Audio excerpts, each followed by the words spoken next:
Hi guys, I'm Dara Huang, architect and interior designer and founder of Design House Liberty both in London and Hong Kong. In today's episode, I am going to answer any question people have asked me within the past few, hours, and I apologize I can't get to all of them, but I'll get to a few that I'm just gonna pick out random. I really admire what you do. I was wondering if I could ask you, how have you managed to grow your business, remain so approachable, and have a family at the same time? So I get this question a lot. I started my business before I had a family, so that did make it infinitely easier. And my first set of clients were actually my friends, so I just kind of did this email blast saying, hey, I've got a business, and everybody knew how passionate and dedicated I was, and I was also very cheap because I was just starting out, so basically their best option. So my first lot of jobs was really about that. I grew my business by basically changing really small clients into really big ones. And how I did that was I started looking more at developers and funds, and speaking a lot more to basically residential consultants from agencies, and then teaming up with them on pitches and really building that relationship. And then they introduced me to the funds and developers. So I think in business, it's all about relationship building. How am I so approachable? I think that's really kind. I didn't realize I was coming off as approachable, but if I am, obviously I am happy to help anybody if anyone has any questions. I had a lot of questions when I started out too, and I also got a lot of help from other people, so I feel honored and blessed to even have anybody listen. So thank you all very much. And families. So the question is, how do you have a family at the same time? So I do speak to a lot of designer moms and entrepreneurial moms, and they're constantly asking the question of how do we have children and then potentially start a business at the same time?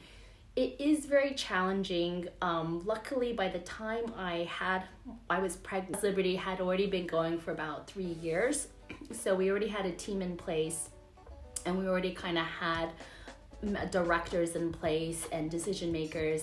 So whilst I was off giving birth, I didn't have to be on the ground and physically in communication with my clients day in and day out. Well, one of my closest friends was starting her business and actually was pregnant and had a baby at the same time she was starting her business. She had a nanny, and she was just, it was amazing. I was watching the whole thing unfold. When her nanny was watching her baby, she was just working just incessantly, and then soon after she had her second child. So it is completely possible. It's just planning, organization, organizing yourself, organizing the help around you, coming together with family. So yes, I do believe that anybody can have a business and have a baby at the same time.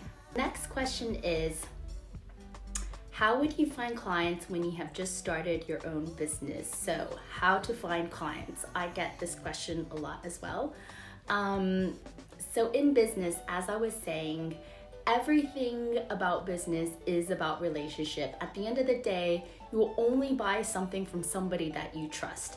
And that is why I think social media, technology, and this word influencer is so key right now. And we're following and trusting people that we don't even know, but we feel like we know them through technology and social media and things like this video right now, where I'm sharing my advice as you could say a professional expert, and I'm giving my opinion.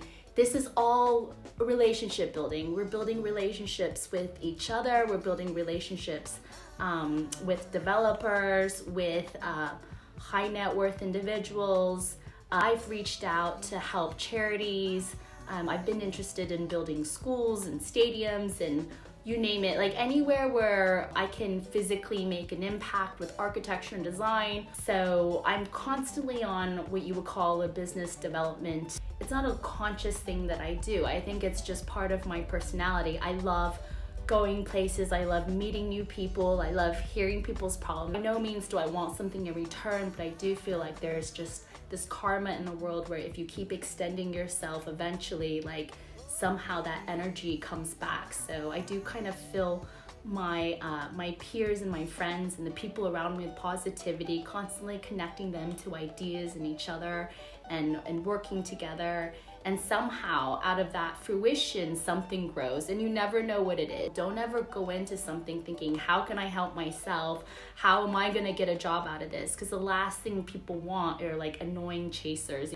You wanna become an opportunity finder. You wanna be someone who can connect the dots to things, and that's building your network. And that's the key to business. Now, how I found my first set of clients, I did say earlier, they were just a group of friends. So when I was starting out, I was pretty desperate just to build a portfolio. I didn't have any money, I didn't have any projects or portfolio, and so I had a few friends that were flipping flats, and I think I did say in my other videos, I did a Scandi flat flip. So these were the type of client, my first set of clients, my first year, these were the type of clients I had.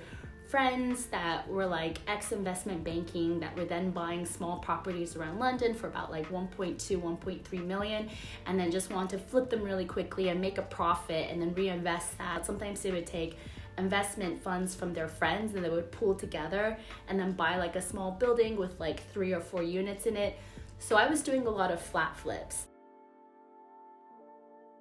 But the nice thing about being in a city like London or New York or any major city is that there's only so much space, and there are tons of refurbs going on. And I think more and more people are looking for designers because they want that extra special touch. They're also realizing the value that we bring to the projects and how much we actually make a difference in the bottom line of what people are willing to pay and spend. It's all about building a great network and then building a small portfolio. And then of course, one thing I always promote is getting beautiful photography and really putting it out there.